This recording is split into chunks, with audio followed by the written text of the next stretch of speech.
تو کولن کو کیا کہتے ہیں؟ تفصیلا. تو 1 نمبر پر تفصیلا استعمال ہوا اور اس کے بعد فوراً یہ ڈبل کوٹ شروع ہوا ہے. یہاں سے یہ دیکھیں ڈبل کوٹ شروع ہوا ہے اور یہاں پر ختم ہوا ہے. تو اس کا مطلب واوین بھی استعمال ہوا ہے, تفصیلا استعمال ہوا ہے, واوین استعمال ہوا ہے اور اس کے بعد پیراگراف میں یہ ختمہ جس کو فل سٹاپ کہتے ہیں یہ بھی استعمال ہوا ہے. تو اس میں کریکٹ آپشن ہمارا آپشن ڈی بنتا ہے. اس میں کون کون سے اوقاف استعمال ہوئے ہیں؟ تفصیلا, واوین اور ختمہ.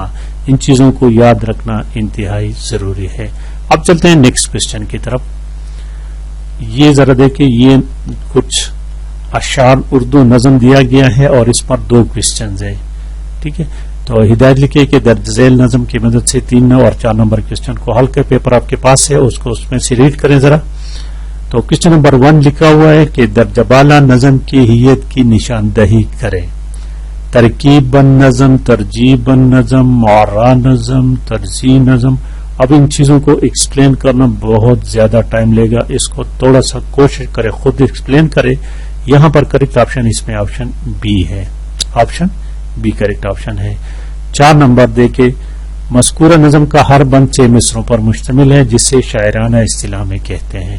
اب ان چیزوں کی تھوڑی سی وضاحت کرتا ہوں تو پھر چلتے ہیں نیکسٹ کی طرف. دیکھیں ذرا, اس کو تو یاد رکھنا انتہائی ضروری ہے. ان چیزوں کو یاد رکھنا انتہائی, کیونکہ اس میں سے لازمی ایک آدھا کوشچن آ گیا.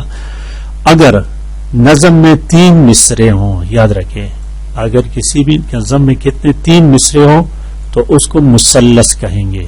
یاد رکھیں 3 مصروں والوں کو کیا کہیں گے؟ مثلث. 4 مصروں والوں کو کیا کہیں گے؟ مربع. 4 مصروں والوں کو کیا کہیں گے؟ مربع. 5 والوں کو کیا کہیں گے؟ مخمس. 5 مصروں والوں کو مخمس کہیں گے. 6 مصروں والوں کو مسدس کہیں گے. جہاں پر جیسے کوشچن ہمارا یہ کوشچن ایسا ہے, اس کا آنسر ہو گیا مسدس. اب 7 مصروں والوں کو مسبہ کہیں گے. یہ کسی کو پتا نہیں, یہ بہت مشکل تھوڑا. مسبہ. 7 مصروں والوں کو کیا کہیں گے؟ مسبہ. 8 والوں کو مسمن کہیں گے. یہ یاد رکھنا بھی ضروری ہے. 7 یہ بہت کم ہوتے ہیں, اس طرح بہت نہیں ہوتے ریئل لائف میں, لیکن ان کے نام ہونے چاہیے. مسبہ, مسپن اور متسع. 9 جس میں 9 مصرے تو اس کو متسع کہیں گے. اور 10 والوں کو معشر کہیں گے. 10 کو کہتے تو معشر. یہ 3 سے لے کر 10 تک یہ یاد رکھنا ضروری ہے دوستوں. تو دیکھیں کہ ہمارے پاس کیا بنتا ہے, یہاں پر آنسر بنتا ہے مسدس. ٹھیک ہے, یہ دیکھیں یہ ہے مسدس.